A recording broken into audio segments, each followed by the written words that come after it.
Hey everybody, Julia Bloom here, bringing you a Smokey Sultry makeup look. It's great for evening, date night, a night out, and it takes great photos. I hope you like the look. First step is to prep our skin with a facial mist. This is the Thayer's Witch Hazel Rose Petal. Next is a facial oil. This one is from Burt's Bees. And we're going to rub that in like a lotion.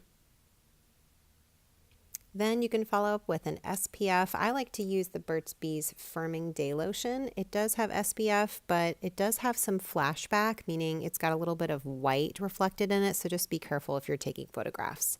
Then we go in with a highlighting primer. One of my favorites is the Magic Lumi. It's got a little bit of bronze to it. Then we're really going to bronze it up with a Becca Shimmering Skin Perfector in the color bronze. And again, just kind of blending this in with all of the facial products we used underneath, just like a lotion. Perfect. Then we're going to go in with our first layer of foundation, and you just want to start with a really thin layer. This one ended up being too light, so I mixed two colors.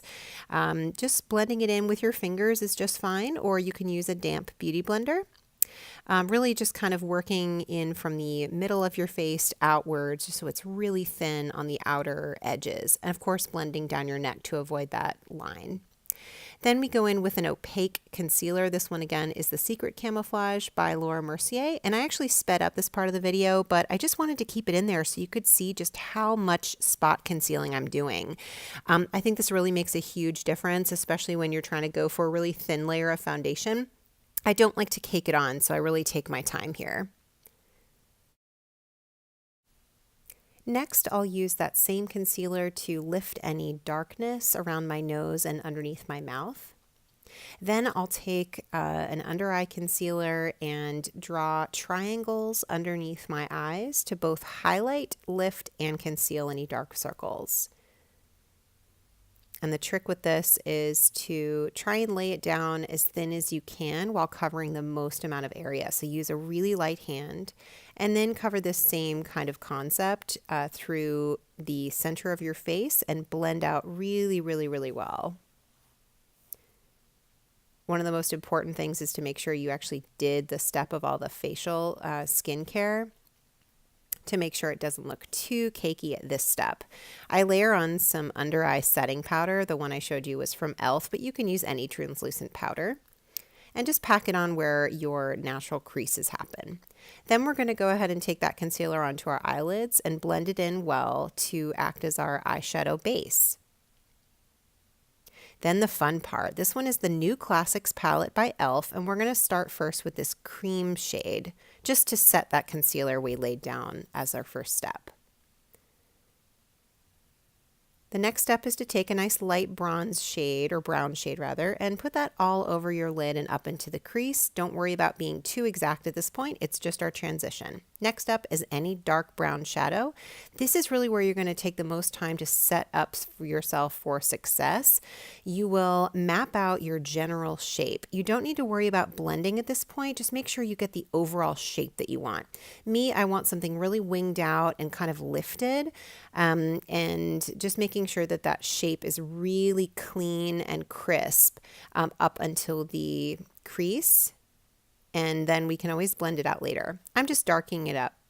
And we take a fluffy brush and blend and blend and blend until your fingers feel like they're going to fall off and you have to prop your arm up on the desk, which is what I had to do.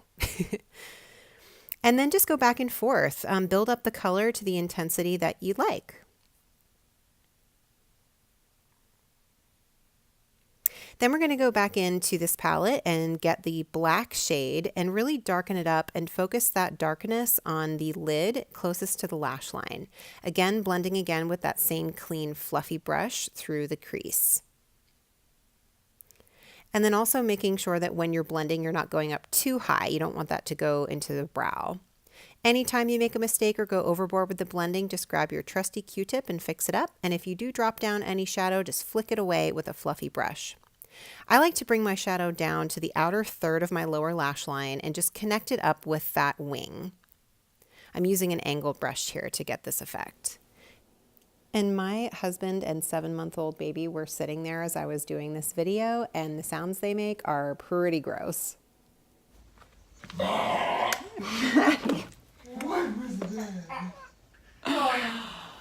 Oh my God.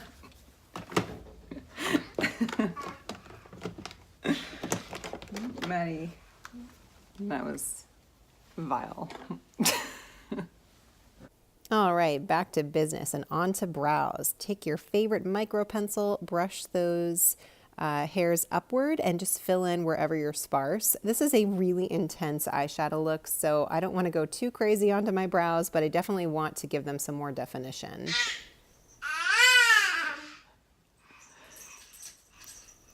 All right, because my baby was so desperate to get in the video, here is his 15 minutes of fame. Yes, Connor. Yes. Hi. I see you. I see you. I hear you as well.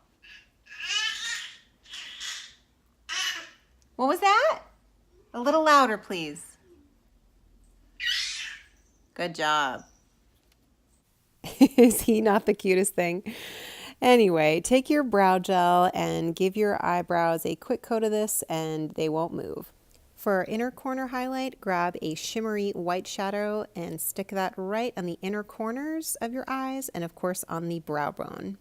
Then we're going to take a felt tip black eyeliner just to map out where our wing is going to go. We're not going to do a really big wing today. The focus of this look is definitely the eyeshadow, but I needed something because I planned on doing some fake eyelashes and I didn't want any of that to be seen. So I scrubbed that really well into my lash line just to darken it completely. Onto bronzer, we're going to focus on the outer portion of our cheekbones, kind of dragging that down towards our mouth. And then we'll go back up on our temples and kind of in like a C shape or a halo shape on the top of our forehead, bringing it down back on the other side. It always helps too to kind of move your hair out of the way. Mine always gets in the way of the brush. And bringing that down a little bit on your neck too, just to make sure everything is really cohesive. Then we're going to take a pretty shimmery blush and pounce that onto the cheeks. My one tip there is to make sure you don't add too much at one time. Then we're going to take a quick highlighter and sweep that over the top of our cheekbones. And also on the top of our lip and the top of our chin, and also in between our eyes on the top of our nose. Give your eyelashes a quick curl, which will help us later on for fake lashes too. And then we'll start with our first coat of mascara and really focus on the roots here. We're gonna get our length achieved by using fake lashes, so you really just wanna darken up the roots at this point. Then we're going to use our lower lash mascara. This one is the MAC Extended Play. It's by far my favorite. Just wiggling them at the roots and making sure that you get those really, really dark to kind of balance out all that really dark shadow on the top. I also find that this product does not move no matter how hard I laugh or cry, and you've got to make crazy faces when you put it on. It's a rule. Oh no, I got mascara on my skin. I hate when that happens. Anyway, quick, take a deep breath. Get your Q-tip, do not panic, wipe it off, and if you have to, reapply a tiny dot of concealer. Crisis averted. Then we're going to go back into our bronzer and use it actually as an eyeshadow, just finishing that look up. I really love to do that. It makes it really warm and sort of finishes the look after you've put the bronzer on your skin as well. Then we're going to use a skin finishing powder. This one is by Savvy Minerals, and it's, I believe, the color Diamond Dust, and I just sweep that everywhere.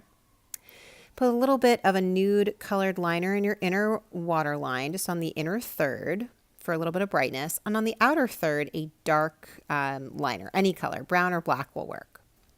Then we're going to take our black liquid liner and line the upper waterline, which is the space in between your eyeball and your roots of your lashes. And you could stop here. I really love kind of a grungy sort of, hair look, no lipstick, and boom, you're out the door. I love that look, but we are going to take this 1 or 2 steps further. But you could stop here. It'd be cute. Clean off any foundation or makeup that made it onto your lips. And then my favorite trick in the whole world is a dewy facial mist and a big fan brush. Spray your face to get all of your kind of baby hairs or peach fuzz kind of damp, and then lay them down with the flat side of that big brush. It really helps to take away that powderiness. It's one of my favorite things to do at the end of the makeup. Then we're going to add a couple of individual lash clusters. These are actually 3 in 1. And what I do is I start on the outside portion of my eye with a tiny bit of dark glue, and then I go back and forth between eyes. I'll put one on one eye and then I'll put it on the other side and make sure it matches, and just keep checking every time that it looks really balanced. And also, I don't go all the way across. I usually just put individual lash clusters on the outer third of my eye only, just to kind of emphasize that sort of cat-like shape. And just make sure when you do this, you back up and make sure you're rechecking in the mirror each time to make sure that the lashes look even on either side. Then go back in and fill in any gaps with that black liquid liner. Then take any nude lipstick that you like, and because I went really crazy on the eyes with a lot of blended shadow and a lot of liner and a lot of lashes, we're just going to keep it really simple with a nice moisturizing lipstick in the color nude. And then I use a lip brush just to blend that in, make sure it stays all night. And that is pretty much it. We are done. I hope you liked this look, and I hope that you'll use it the next time you have like a fun night out, a date night, or even perhaps your next photo opportunity. Thanks so much for watching.